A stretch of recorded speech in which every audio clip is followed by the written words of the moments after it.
नमस्कार, मैं हूँ मनविंदर। सभी का स्वागत है।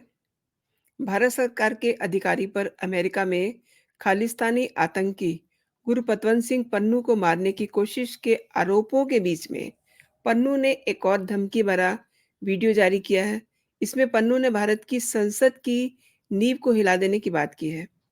पन्नू ने कहा है कि वो 2001 में संसद पे हुए हमले की बरसी यानी कि 13 दिसंबर को वो हमला करेगा।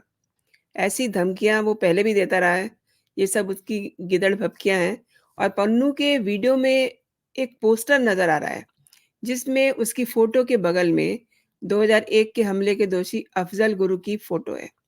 उसमें 2013 में उसको फांसी की सज़ा दी गई थी और पन्नू इसमें खालिस्तानी समर्थकों के साथ दिल्ली बनेगा खालिस्तानी का नारा भी लगा रहा है, जैसी कि उसकी आदत है। और पन्नू की धमकी के बाद ऑब्वियसली सिक्योरिटी एजेंसियां अलर्ट हो गई हैं। लेकिन इसी के साथ कुछ दिन पहले तक जो दहशतगर्द पाकिस्तान में सरेआम देखे जा रहे थे, वो अब अंडरग्राउंड हो गए हैं।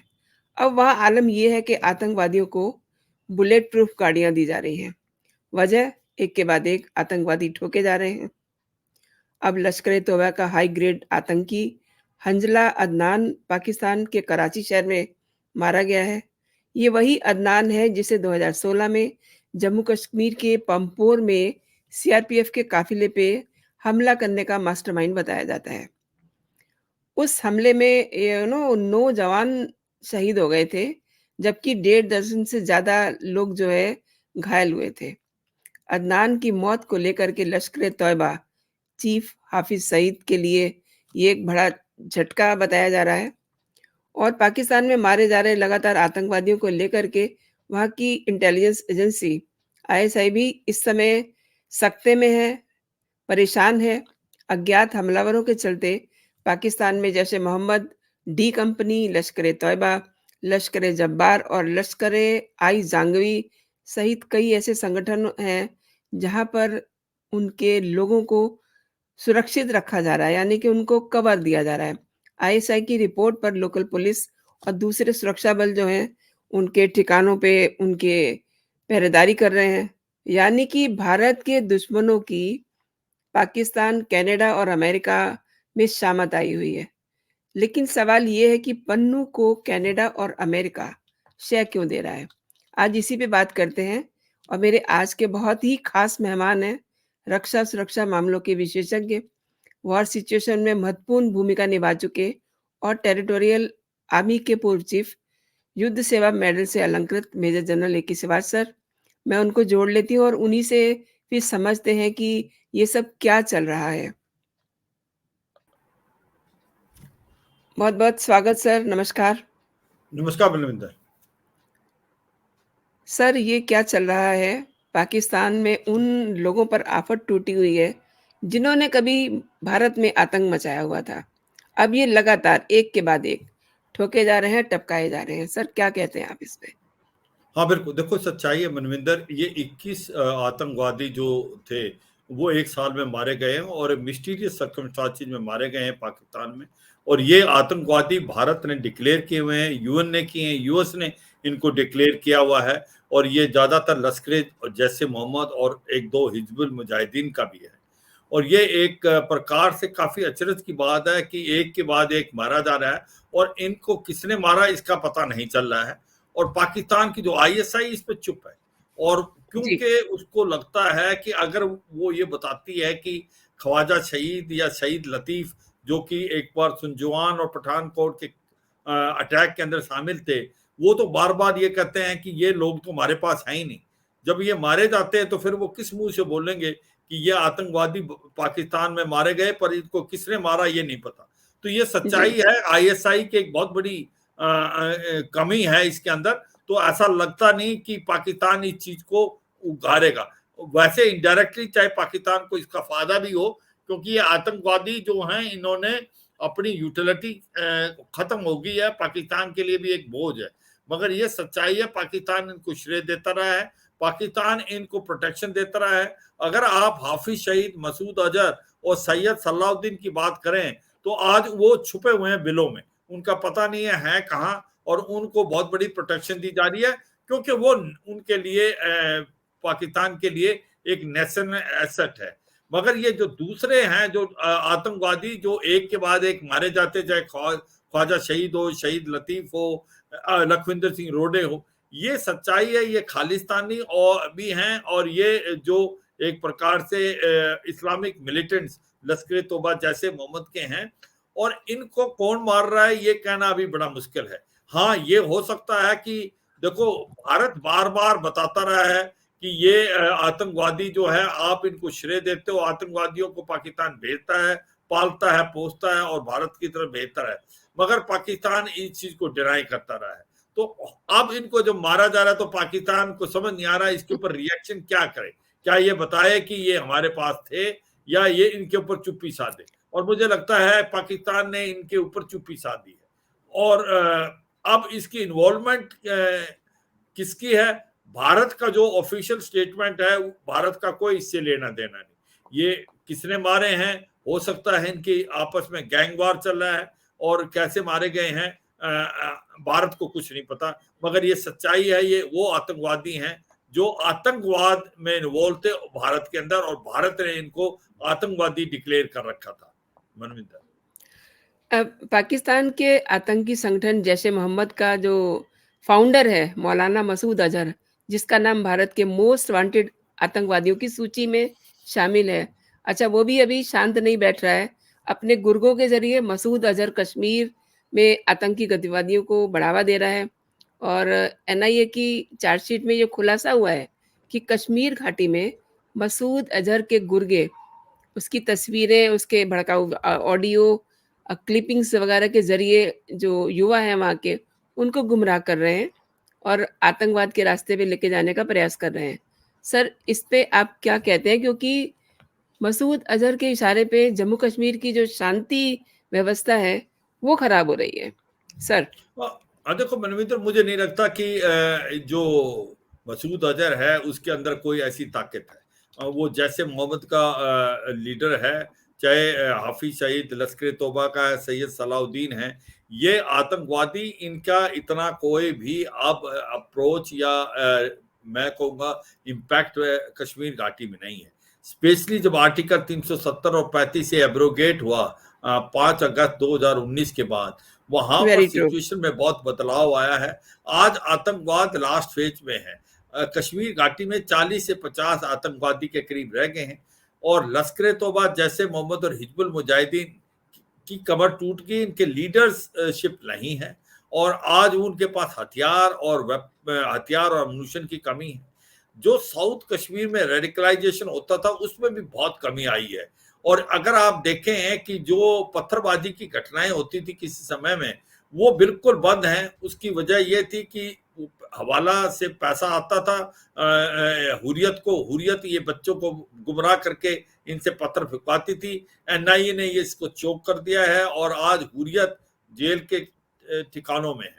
तो सच्चाई ये है कि आज जो कश्मीर घाटी के अंदर अमन और शांति आ रही है, वहां पर एक डेवलपमेंट का माहौल है। डिस्ट्रिक्ट डेवलपमेंट काउंसिल और पंचायत इलेक्शन हुए हैं, अभी डिलिमिटेशन का प्रोसेस खत्म हो गया है, और आने वाले चंद एक टाइम में वहां पर असेंबली के भी इलेक्शन होंगे, जो कि मुझे लगता है आने वाले अगले साल में मई जून में हो सकते हैं। सच्चाई ये है कि आज वहां पर इतनी अमन शांति है कि वहां जो पीओजे के और गिलगित बाल्टिस्तान में है, वहां पर लोगों की आवाज उठ रही है, वो सड़कों पे आ रहे हैं, क्योंकि वहां पर सिचुएशन बहुत खराब है। वो समझते हैं उनको सेकंड क्लास सिटीजन माना जा रहा, पाकिस्तान मानता है उनको एक्सप्लॉइट किया जा रहा है, उनके रिसोर्सेज को एक्सप्लॉइट किया जा रहा है। जो मंगला डैम में बिजली बनती है, वही बिजली वापस आती है, तो पीओजे के और गिलगित बाल्टिस्तान में 70 रुपए पर यूनिट है, जबकि ये बढ़ती 2 रुपए पर यूनिट है। इसी प्रकार नीलम नदी का मुंह मोड़ के उन्होंने पंजाब की तरफ कर दिया।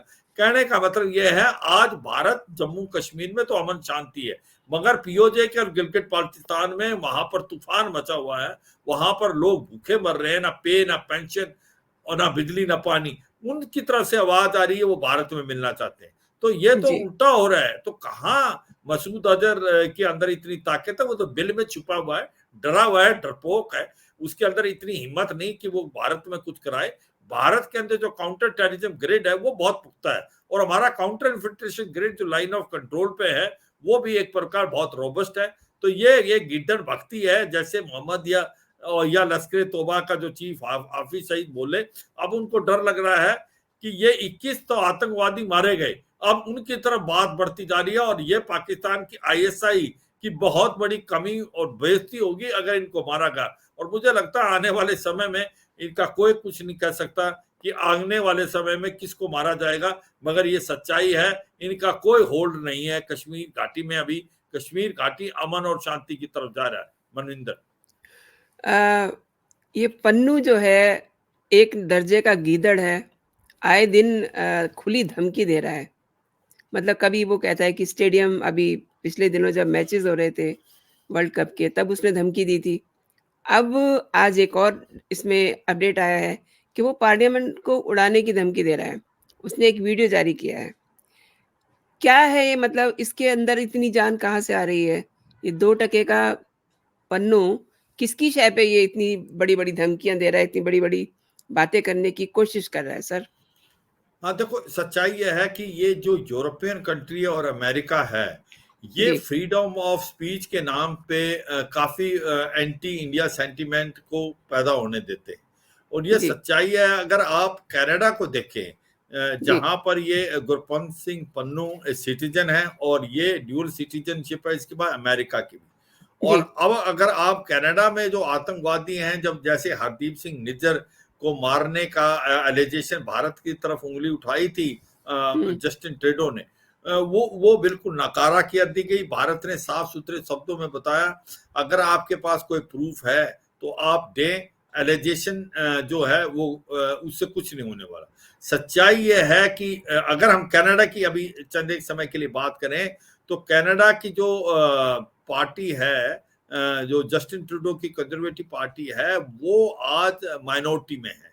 जी, वो कभी भी गिर सकती है। वो क्रचिज पे है, उसको हेल्प चाहिए। न्यू डेमोक्रेटिक पार्टी जो कि बेसिकली जगमीत सिंह की है, इसीलिए वो अपने डोमेस्टिक पॉलिटिक्स के लिए जगमीत सिंह की हेल्प लेने के लिए वो एंटी इंडिया सेंटीमेंट बोलता है। हरदीप सिंह निज्जर को मारा गया है, भारत ने मरवाया है, मगर भारत का इससे कोई लेना देना नहीं था। वो लगता है इंटर गैंग राइवलरी में मारा गया था। जी, सखतूल जी, सिंह को भी उसने बाद में एक टेररिस्ट को मारा गया, और लॉरेंस बिश्नोई ग्रुप ने उसको ओन अप किया। तो सच्चाई यह है कि जो कनाडा में जो इंटरनल पॉलिटिक्स ऐसी है, उसके को मद्देनजर रखते हुए जो जस्टिन ट्रूडो है, वो अपनी डोमेस्टिक पॉलिटिक्स को बचाने के लिए आग से खेल रहा है। उसको समझ नहीं आ रही है, अगर वो ऐसे रिलेशन करेगा तो जो फ्री ट्रेड एग्रीमेंट भारत और कनाडा के बीच में होना था, वो कोल्ड स्टोरेज में चला गया है।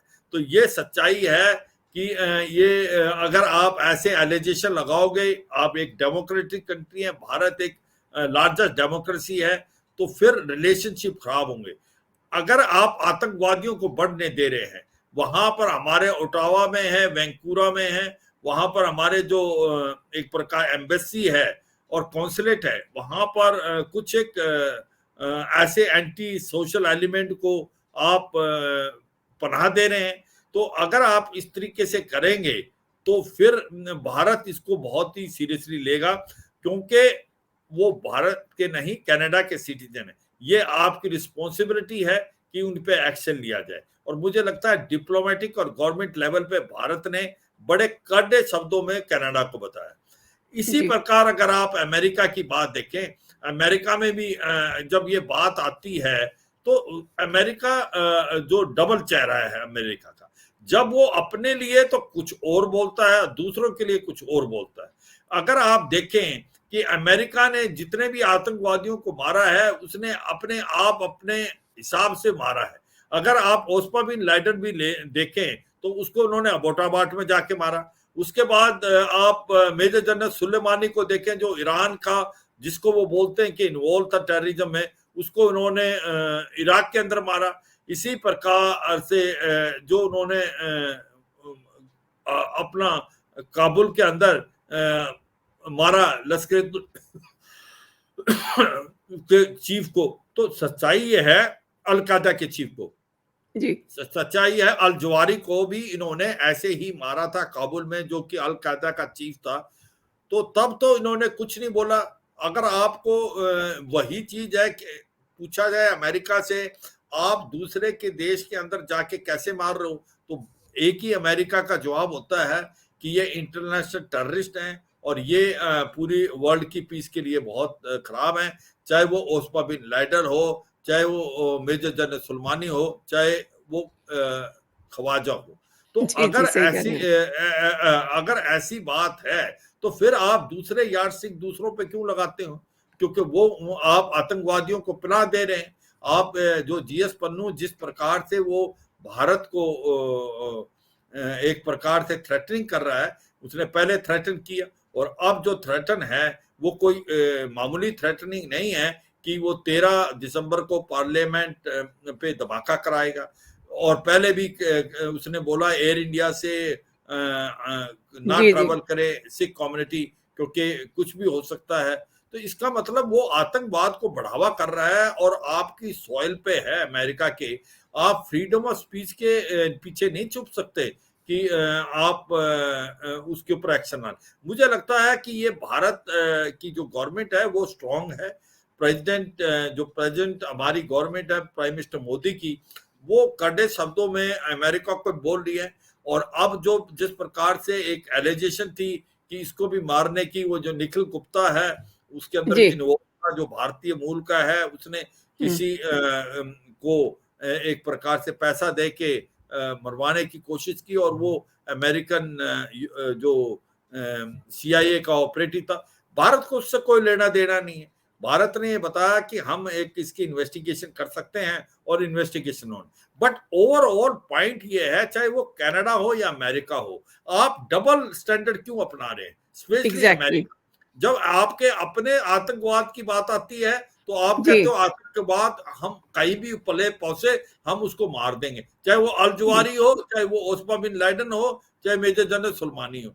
जब जी, भारत की बात आती है, जो कि एक जीएस पन्नू एक सरेआम भारत को वार्निंग दे रहा है, एक डेमोक्रेटिक कंट्री को, जो कि फिफ्थ लार्जेस्ट इकोनॉमी है, फोर्थ लार्जेस्ट मिलिट्री पावर है। भारत और अमेरिका के रिलेशन अच्छे हैं, हम स्ट्रेटेजिक पार्टनर हैं, आप उसको कोई एक्शन नहीं लेते हैं। तो ये एक बड़ी विडंबना की बात है। ये डबल चेहरा, डबल स्टैंडर्ड नहीं जी, चलेंगे। इसीलिए बार बार पहले भी ये उंगली उठती रही है अमेरिका पे कि अमेरिका जो कहता है और करने में फर्क है, और अमेरिका अपने लिए कुछ और दूसरों के लिए कुछ और। मगर अब वो चलेगा नहीं। अब ये बदला हुआ भारत है, भारत इसको एक्सेप्ट नहीं करेगा। और भारत ने एक प्रकार बड़े कड़े शब्दों में, मुझे लगता है बैक चैनल डिप्लोमेसी से ये बताया है अमेरिका को कि टेररिज्म पूरे वर्ल्ड के लिए खतरा है। टेररिज्म कहीं भी पैदा हो तो पूरे वर्ल्ड के लिए खतरा है। ये नहीं हो सकता आपका टेररिज्म बैड टेररिज्म है और हमारा टेररिज्म गुड टेररिज्म। तो मुझे लगता है इसके ऊपर बातचीत चली हुई है, पर अमेरिका डबल स्टैंडर्ड हरदम अपनाता रहा है आतंकवाद पे, और ये एक बहुत बड़ी विडंबना है। और ये पूरी वर्ल्ड के पीस के लिए कोई अच्छी बात नहीं है कि अगर आतंकवादी है कहीं भी है वर्ल्ड में, तो उसको आतंकवादी मानना चाहिए और उस पे एक्शन लेना चाहिए। मनविंदर। एक चीज़ और सुनने में आ रही है, सुरक्षा एजेंसियों ने ये कहा है कि पन्नू के वीडियो को देख कर के ऐसा लग रहा है कि पाकिस्तान की खुफ़िया agency ISI you know uh, Kashmir Khalistan desk से पन्नू को सपोर्ट किया जा रहा है। तो देखो ये आप सच, हाँ, हाँ, जी, बिल्कुल ठीक है। देखो मनविंदर, हो क्या रहा है कि ये K2 है कश्मीर एंड खालिस्तान, और जी। आईएसआई इसके अंदर बहुत ज्यादा इन्वॉल्व है। और हुँ, हुँ। आईएसआई देख रही है कि अभी जो कश्मीर का इश्यू वो खत्म हो जाए, और इसको मद्देनजर रखते अभी उसने खालिस्तान की तरफ बढ़ावा देने की कोशिश कर रहा है कि जिस प्रकार से वो आईएसआई इन्वॉल्व है, ड्रोन के मदद से वो हथियार भेज रही है, ड्रग्स भेज रही है। ये नेक्रो टेररिज्म भी इन्वॉल्वमेंट है इसके अंदर। और कहीं ना कहीं खालिस्तान और जो कश्मीर के टेररिस्ट हैं उनको मिलाने की कोशिश कर रही है, और ये सारा काम आईएसआई के। देखो आईएसआई के गढ़ जो है ना वो अमेरिका के अंदर भी है, क्योंकि आईएसआई सीआईए के साथ बहुत क्लोजली ऑपरेट किया है अफगानिस्तान में। तो ये सच्चाई है। जिस प्रकार से चाहे वो कनाडा के अंदर ऑपरेट करते हो या वो नेपाल में या बांग्लादेश में या पाकिस्तान में आईएसआई एक रोग इंटेलिजेंस एजेंसी है, वो किसी हद तक जा सकती है। और ये सच्चाई है कि ये जितने भी अभी खालिस्तान टेररिस्ट हैं, ये भी इनको भी श्रेय जो है अभी पाकिस्तान पे दी जा रही है। और ये पाकिस्तान में गिन चुन के मारे जाएंगे, इसमें कोई शक नहीं, मगर पाकिस्तान की आईएसआई किसी हद तक जा सकती है और ये भारत के लिए चिंता का विषय है। भारत इसके ऊपर एक्शन ले रहा है और भारत समझता है कि आईएसआई एक रोग इंटेलिजेंस एजेंसी है, ये कोशिश करेगी, मगर भारत इसके लिए तैयार है। मनविंदर। सर, एक चीज़ और समझना चाहती हूँ। अमेरिका ये कह रहा है कि निखिल गुप्ता को उन्होंने अपनी कस्टडी में लिया हुआ है। ये सब नाटक, नौटंकी क्यों कर रहा है? मतलब एक तरफ तो वो हमारा दोस्त होने का दावा कर रहा है, दूसरी तरफ जो इस तरीके की बातें कर रहा है। इसको थोड़ा-सा आप मतलब डिटेलिंग करिए प्लीज़।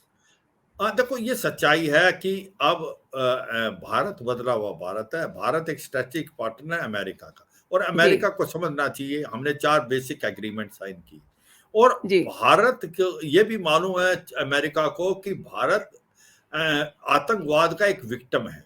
भारत जी। बार-बार बोलता जा रहा है लश्कर ए तौबा जैसे मोहम्मद हिजबुल मुजाहिदीन इनको ट्रेन करता है पाकिस्तान। हुँ, और हुँ। ये भी सच्चाई है कि ये खालिस्तानी जो एक्टिविटी हो रही है, इसको पीछे पाकिस्तान का आईएसआई है। और जी, ये खालिस्तानी जो हैं ये इनको रखा जा रहा है, इनको श्रेय दी जा रही है फ्रीडम ऑफ एक्शन में। अमेरिका में भी है, वो कनाडा में भी, यूके में भी, जर्मनी में। अब सच्चाई ये है कि जब बात आती है स्ट्रेटेजिक पार्टनरशिप के साथ, तो भारत के साथ है, मगर ऐसी चीजें ये उठाता, उसके कारण ये है कि एक अमेरिका के अंदर भी डेमोक्रेसी के नाम पे एक डबल चेहरा है। और जो प्रेजेंट गवर्नमेंट जो बाइडेन की है, जो कि डेमोक्रेटिक है, उनको लगता है कि अगर वो सॉफ्ट दिखाएंगे और स्पेशली ह्यूमैनिटेरियन एंगल की तरफ से कि भाई अगर वो अमेरिकन सिटीजन है, उसको कैसे मारा जा रहा है, किसी बार का कोई भी एजेंसी आके उसको मारे, तो एक प्रकार से वो अमेरिका की हार है, अमेरिका की डेमोक्रेसी पे एक प्रहार है, ऐसा वो सोचते हैं। क्योंकि उनकी इंटरनल पॉलिटिक्स भी चलती है कि आज की तारीख में डेमोक्रेट की रूल कर रहा है। अभी डोनाल्ड ट्रंप जो रिपब्लिकन है, वो भी बहुत पॉपुलर होता जा रहा है। तो मुझे लगता है इंटरनल पॉलिटिक्स के लिए भी ये बात उठा रहे हैं कि क्योंकि उंगली उठती है कि अमेरिका एक जो आज की तारीख में सुपर पावर है, वो कैसे कोई और एजेंसी, चाहे वो भारत की या किसी की, अमेरिका में आके अमेरिकन सिटीजन को मारने की कोशिश करे। तो मुझे लगता है ये दिखावा ज्यादा है, मुझे नहीं लगता कि इसको सीरियसली लेंगे। ये बातचीत होगी भारत और अमेरिका की, अमेरिका को भी भारत एक प्रकार जो मिरर दिखा सकता है, और मुझे लगता है कि अमेरिका समझता है, मगर ये इंटरनल पॉलिटिक्स के लिए, अपनी कंजम्पशन के लिए, वर्ल्ड को दिखाने के लिए ये एक प्रकार से नाटक है और कुछ नहीं।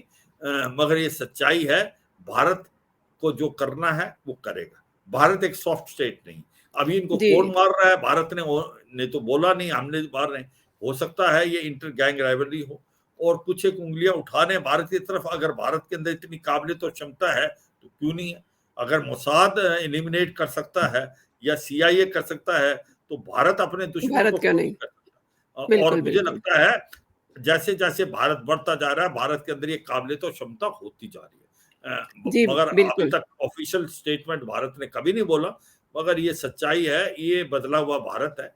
ये भारत डिफेंसिव भारत नहीं, ये भारत पलट के वार करता है और बहुत तगड़ा वार करता है। और ये अभी अच्छी तरीके से समझ आ गया, पाकिस्तान के जो आतंकवादी हैं वो बिलों में छुप गए। कहाँ सुना जी, था कि आतंकवादियों को भी प्रोटेक्शन चाहिए, वो यही जी, वजह। तो मुझे लगता है अमेरिका को भी समझ है, पर कुछ एक चीजें अमेरिका को करनी पड़ती है वर्ल्ड को दिखाने के लिए और इंटरनल पॉलिटिक्स के लिए, मगर सच्चाई में वो समझते हैं, क्योंकि उनको भी पता है 9/11 के बाद उनका नजरिया आतंकवाद की तरफ बहुत दूसरा है। और अगर नहीं होगा तो फिर आतंकवाद फिर दोबारा स्ट्राइक करेगा। इसीलिए वो समझते हैं कि अगर जीएस पन्नू जिस प्रकार से गिदड़ भक्ति दे रहा है, इसके अलावा वो कुछ नहीं कर सकता वो। तो इसलिए मुझे लगता है कि ज्यादातर दिखाने के लिए है, ये हाथी हुँ, के हुँ। दांत खाने के और दिखाने के वो। भारत और अमेरिका के बीच में बातचीत है, इन्वेस्टिगेशन होगी, आपको पता है उस इन्वेस्टिगेशन में निकलना कुछ नहीं है और जी, मुझे लगता है एक टाइम बाय करने का प्रोसीजर है और कुछ नहीं। जी। बिल्कुल ठीक कह रहे हैं सर। शिवाजी सर, एक चीज़ और है, अमेरिका को शायद अब ये लग रहा है कि भारत वो नहीं रहा, अब भारत बहुत मज़बूत हो गया है।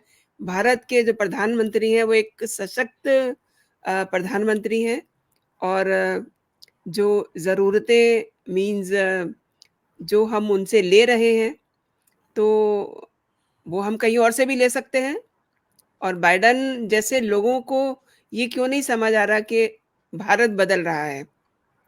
मीन्स हाँ, देखो जी, पता है बाइडेन को मालूम है और भारत एक बदला हुआ पावर है। आज fifth largest economy, third largest economy हो जाएगा अगले 3 साल में जी, बिल्कुल, और बिल्कुल। फोर्थ मिलिट्री पावर है। और आज अमेरिका को पता है कि अमेरिका को भारत की जरूरत है। अगर उसने चाइना को अगर कोई आंखें दिखा सकता है और या आंखों में आंखें देख के बात कर सकता है, चाहे वो साउथ एशिया में या इंडो पैसिफिक में, वो भारत है। इसलिए अमेरिका को भारत की जरूरत है। हाँ, मैं ये नहीं कहता कि भारत को अमेरिका की जरूरत नहीं, हम स्ट्रेटेजिक पार्टनर हैं। और उसको ये भी पता है कि अगर भारत रूस की तरफ या चीन की तरफ चला जाता है, चीन की तरफ तो सवाल नहीं पता, मगर रूस की तरफ और झुकाव करता है, तो ये अमेरिका के लिए अच्छा नहीं होगा। ये भी उसको मालूम जी, है और मुझे नहीं लगता कि वो इस स्टेज पे करेगा। ये दिखाने वाली बातें हैं। आज भारत को और अमेरिका को, दोनों को एक दूसरे की जरूरत है। अमेरिका को अगर इंडो पैसिफिक में चीन का, सी देखो आज डर अमेरिका को किससे है? अमेरिका को जो डर है आने वाले समय में, अगर उसकी पोजीशन को कोई हिला सकता है, वो चीन है। और अगर चीन को इंडो पैसिफिक या साउथ एशिया में कौन है जो कि कंट्रोल कर सकता है या उसकी आंखों में आके आग डाल सकता है और उसको आप ब्लंट कर सकता है, वो भारत है। तो अमेरिका को भारत की बहुत जरूरत है अगर उसको चीन को दबा के रखना है। और ऐसे में वो ऐसा कोई काम नहीं करेगा जिससे हो। दूसरा, भारत एक बहुत बड़ी मार्केट है। भारत एक डिफेंस की मार्केट, ये अलग बात है। आज भारत को वो टेक्नोलॉजी भी ट्रांसफर कर रहा है, चाहे आपके जो जी इंजन है 414, जिसको जी, जनरल इलेक्ट्रिकल और एचएएल दोनों मिलकर बनाएंगे। मगर ये जी, सच्चाई है कि भारत एक बहुत बड़ी मार्केट है और उसको डिफेंस इक्विपमेंट देने की। तो मुझे नहीं लगता कि कोई ऐसी कार्रवाई करेगा। ये दिखाने की बातें है क्योंकि भारत ने 4 बेसिक एग्रीमेंट किए हुए हैं, कोमकासा, लीमियो, बेका, और इसके अलावा भारत एक स्ट्रेटेजिक पार्टनर है अमेरिका का। मगर ये सच्चाई है, भारत अब वो पुश ओवर नहीं, पहले जी। स्ट्रेटेजिक पार्टनर था तो नीचे थे। आज हम बहुत कद हमारा ऊंचा है। प्राइम मिनिस्टर जी, मोदी जी, जो हैं एक डायनेमिक लीडर हैं। वो जो बाइडेन की आंखों में आंखें डाल के बात करते हैं। उनके बिल्कुल। उनको पता है कि रिस्पेक्ट है। वो जी, पुश ओवर नहीं है कि भारत को कुछ भी कह दो और भारत चुप रहेगा, नहीं। भारत पलटवार करेगा, ये सच्चाई है। तो भारत एक वो देश बन के उभरा है कि ग्लोबल साउथ का लीडर है। भारत आज की तारीख में G20 जैसी मीटिंग इतनी सक्सेसफुली कराई। जी, भारत एक ऐसी इकोनॉमी है जो फास्टेस्ट मेजर ग्रोइंग इकोनॉमी है, जो कोविड-19 के पहले भी थी, अब भी है। जीडीपी जो है हमारा 7 टू 8% से ज्यादा जा रहा है। तो ऐसे बिल्कुल। में मुझे नहीं लगता कि अमेरिका कोई ऐसा काम करेगा। कुछ एक चीजें उसको करनी पड़ती दिखाने के लिए, अपने इंटरनल पॉलिटिक्स के लिए। इसके अलावा कोई ज्यादा बात नहीं है मनविंदर। अ, सर, आपका बहुत-बहुत शुक्रिया, आपने मेरे शो के लिए समय निकाला। धन्यवाद। जय हिंद, जय भारत। जय जय भारत।